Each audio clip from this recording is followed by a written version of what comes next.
Good morning and welcome to Morning Movie News.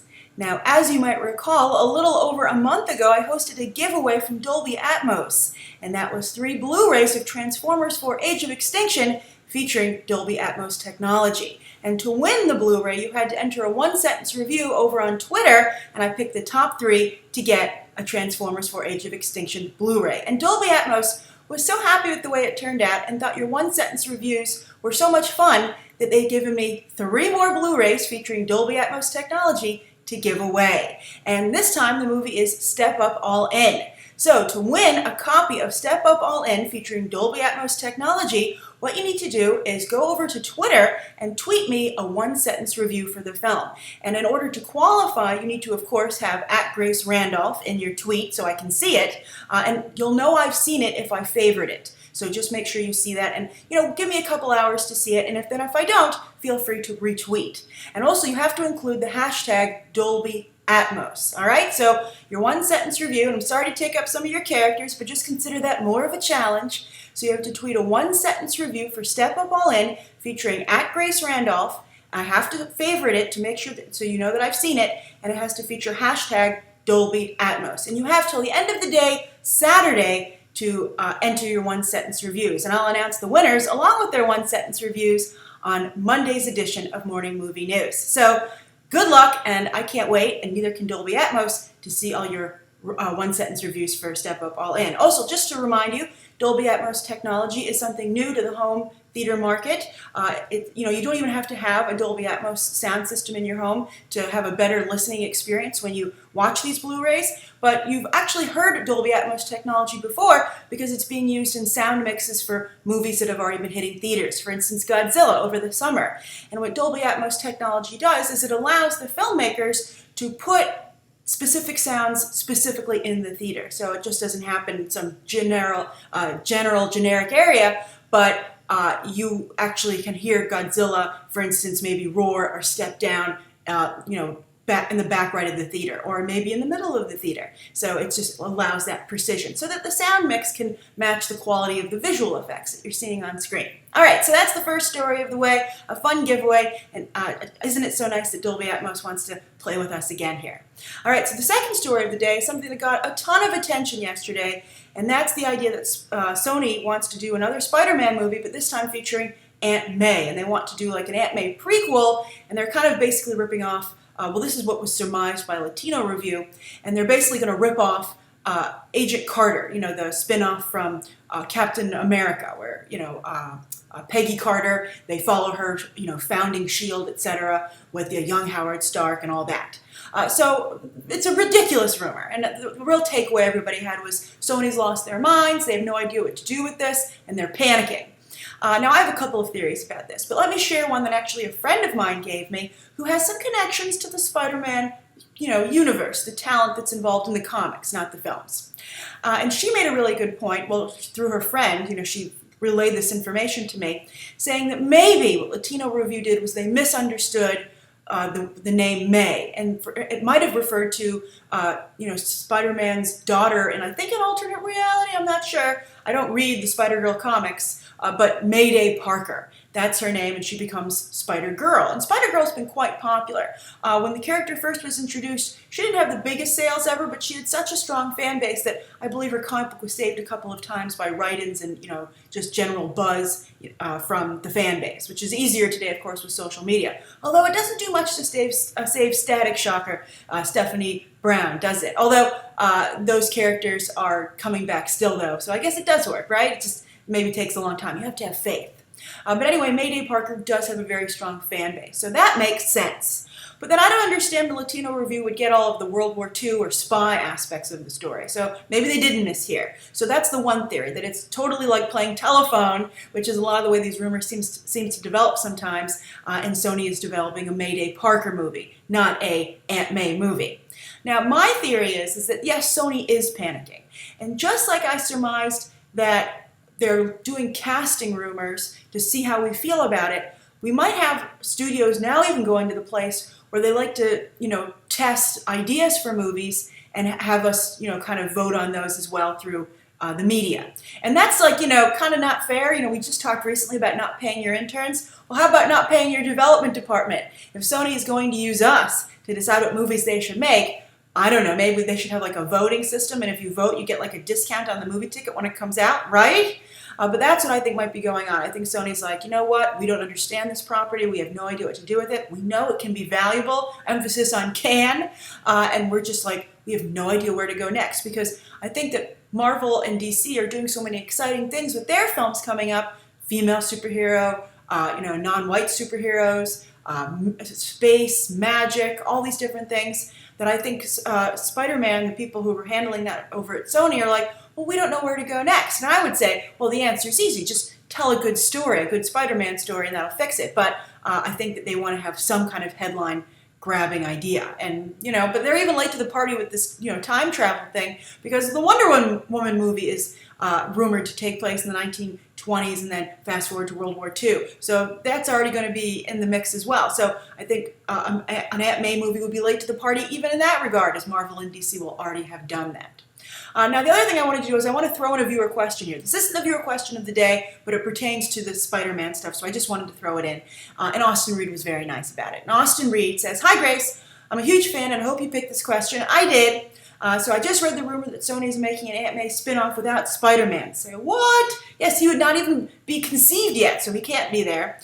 So Austin says, "My question is, why is Sony so lost in what they're doing with Spider-Man and possibly never using Andrew Garfield again?" Yes, that's the rumor. They're going to get him out because they're like, this isn't working, Andrew. It's you, not us. At least that's hopeful thinking on Sony's part. So Austin continues saying, "I'm a huge Spider-Man fan, and I personally like The Amazing Spider-Man 2.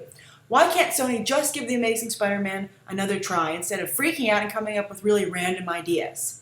Thanks for all your hard work making these videos, and I hope you know that there are major supporters that appreciate your knowledge and insight." What a nice thing to say, Austin. Okay, so I think that Sony really very much feels under the gun. And as I said, there's like a race out there for comic book movies to do well. And Sony is like, we own Spider-Man, one of the most well-known comic book properties, or the film rights. Not, as I've told you before, when I was at Marvel, I heard that they own actually part of the character. So Sony's like, we are knee-deep, or neck-deep even, you could argue, in Spider-Man. And it's such a well-known comic book property, so beloved. How are we not at the top of the game with this? And so I think that's their problem. And they were when Sam Raimi was doing it. But I think Sony has to remember there was a lot less competition back then as well. We weren't in the middle of a comic book movie renaissance. So I think that they're like, I think they should have realized that it wasn't Andrew Garfield and it wasn't any of the casting. I think the real problem with Amazing Spider-Man 2 was a very poor script that tried to do too much, and at the end of the day really didn't do enough.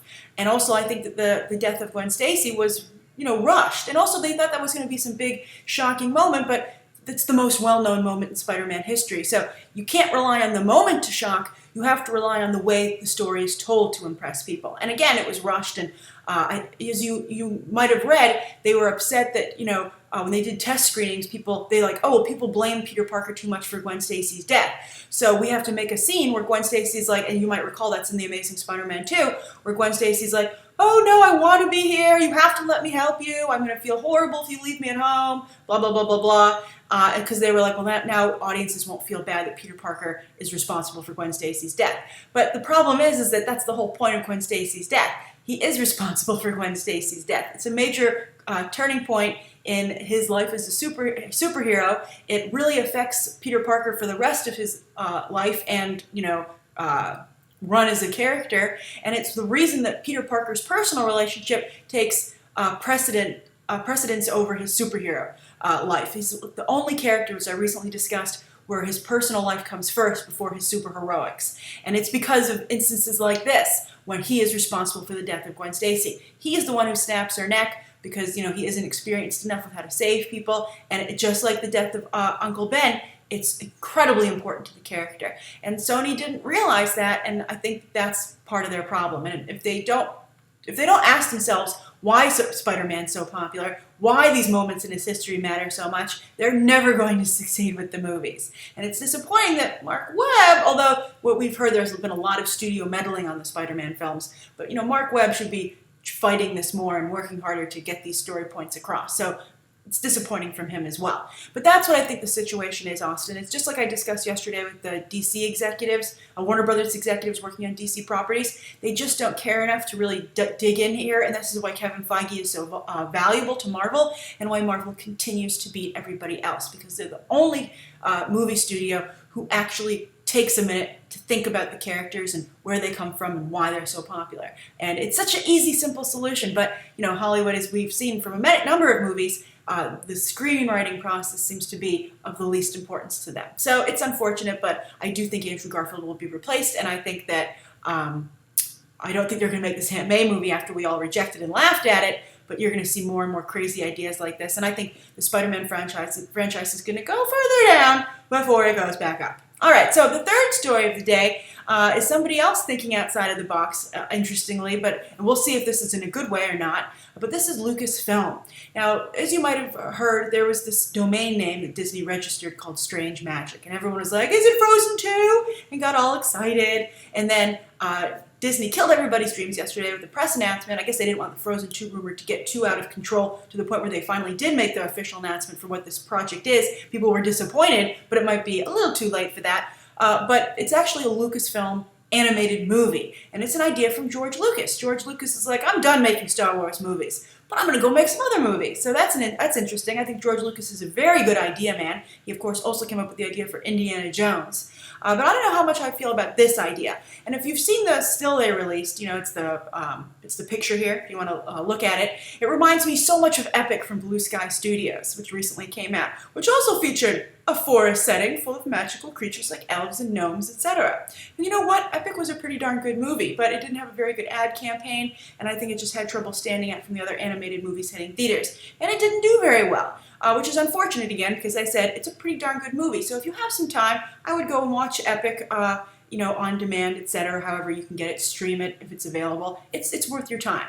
But it didn't do well. So I would say, hey, Lucasfilm, why would you copy a movie that didn't do well? But they're like, George Lucas came up with this idea, and don't you know, nobody at Lucasfilm ever questions George Lucas, obviously from the way all these movies turn out.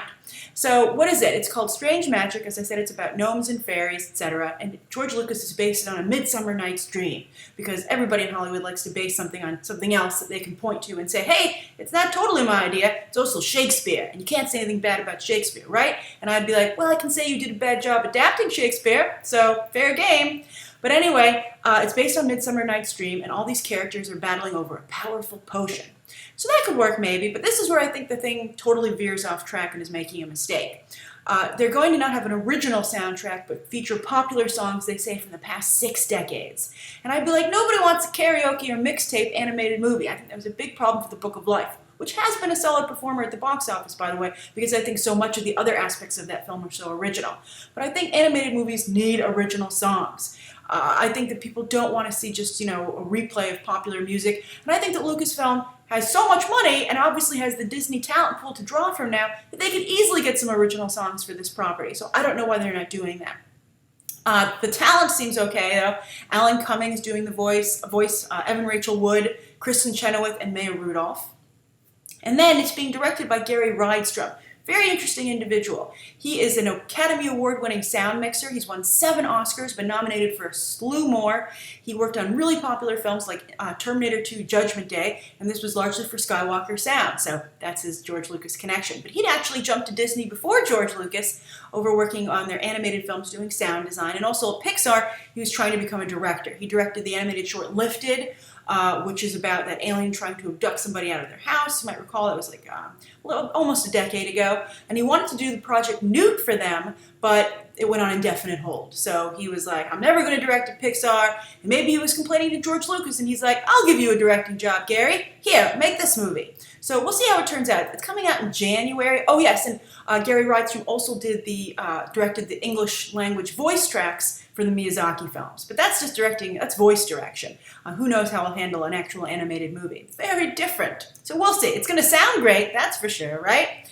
But we'll see how it turns out. I think that Epic would give me serious pause on this project. And I would also wonder how Disney's going to handle having yet another division do animation. I think they already have a problem with, clear brand delineation, I guess you could say, with Pixar. What's a Pixar movie? What's a Disney animation movie? I think they have kind of like an in-house competition going on. I think that's problematic enough for them. And I also think John Lasseter should just stay in Pixar. As I've said many times, I think he's not good for Disney animation. But now they're going to have Lucasfilm animated movies also in the mix, and they'll be will they be at the parks? Will you see them at the Disney theme parks and the Disney store? I just think they have to be careful not to dilute their brand, especially when Disney animation, at least from a box office perspective, is doing so well.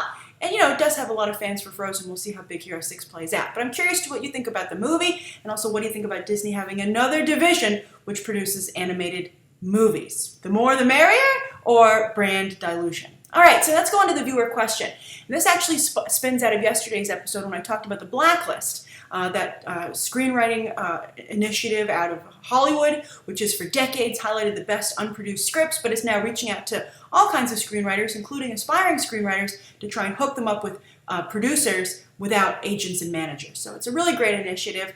Go check out yesterday's episode for more on that. But it got a question from Aiden 080. And Aiden says, question. As someone who is interested in screenwriting, I'm always hearing people give examples of good and bad scripts, but I've never been told what makes them a good script. My question is, what constitutes for a good script, and what elements are producers looking for in a script? Well, it's very hard to say what a good script is, obviously, because there are so many different ways you can go. So if you're looking for tips on screenwriting, both how to write a screenplay and how to work in the movie business as a screenwriter, I can't recommend this book that I'm going to recommend here more highly.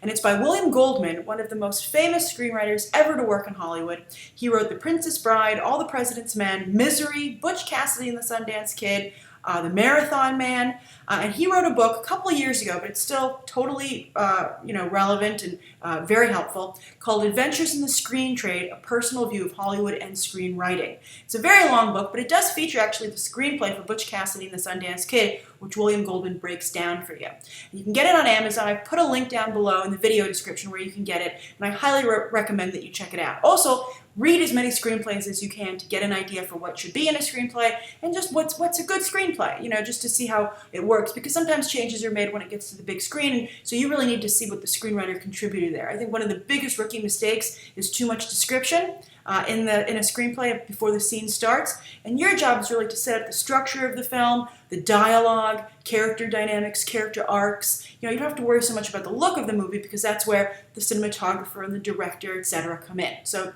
that's very important to remember, but that's the biggest rookie mistake. Also, not knowing where to begin a scene and end a scene. Remember the rule. Get into the scene as late as possible and get out as early as possible. Always make sure that you're very frugal with your storytelling. Don't overdo it. Don't fall too in love. The famous saying of kill your darlings.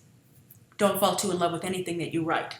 And also be prepared to do some extensive rewriting. If you're lucky, a lot of times with your first screenplay, they're going to purchase it from you, give it to another writer to rewrite, and just get you that credit so you can get the next gig. In Hollywood, it's all about getting the next gig. So anyway, what I wanted to say though to you about what is a producer looking for, that I can answer a little bit more strongly. What a producer is because it's more definitive, it's more set. A producer is looking for a movie that can make money and or win awards. So there's two ways you can go. You can go high concept, which is like a big blockbuster or a big epic film. So that usually involves some sort of log line where it's like it's this movie meets this movie. Like let's say, it's like if you were going to do a Magneto movie, you'd say, it's X-Men meets the Book Thief. So they're like, that's not, or Schindler's List. That's a more exciting, sexier log line because Schindler's List is more well known. So the producer's ears pop up and they go, that sounds good. I'd like to see that. Or I think other people would like to see that. More importantly, what have you got? So that's the one route to go, the high concept. It's all about selling an idea. That's a quick, easy sell. That's what high concept means. It can be described very simply to the audience. Jaws. A shark terrorizes a small town during the summer, during beach season. Boom, high concept. And you can actually do some reading on high concept films. So that's one way you can go. But if you don't want to write a big blockbuster movie, the best thing you can do is write something that's going to give an actor a really great role, something that they can get like an Academy Award nomination for, and get something that's going to boost their career. Just pick any film that Matthew McConaughey has recently made and see why he picked those movies. And those are small movies that were able to get a lot of attention. And in that regard, you want to pick something that has, again, a great character for an actor. Think, okay, who's really big right now? And also, who should I be writing for?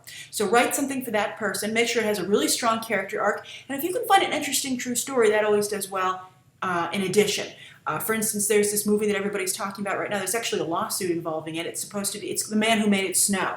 And it's about this American who went down to South America and worked his way into the drug trade and became really, a very important figure there. So The Snow is actually cocaine, and it's a really great title, and it's really interesting. But there's some problems. Antoine Fuqua is supposed to be directing, and Jake Gyllenhaal is supposed to star, and they actually have this lawsuit because the production company's been cut out of the deal. They're very upset about it, and actually it was revealed the salaries, Jake Gyllenhaal getting I believe $6 million for the picture, and Fuqua $5 million, or switched. So they're basically getting paid the same. So that was very interesting to find out their salaries. But that's a great idea for a screenplay. It's a true story. It's a little-known true story, and it can be a great character piece for Jake Gyllenhaal. And it's the kind of cool story that could get some, awards momentum. So that's what you want to look for. Also, consider your demographic.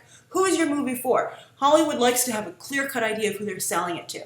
Now, you might say, my movie's for everybody, and that's great. Hopefully it will be. But you have to have a target demographic that will like it more than anyone else, kind of like who will lead the charge of everyone going to see it. So you have to say to yourself, okay, well, who's going to go? Is it going to be a certain age group? Is it going to be a certain ethnicity? Is it going to be men or women? Think about that as well. So put on your producer hat, basically, when you're trying to come up with an idea for a screenplay, and think, what would appeal to them? What's hot right now? What's selling?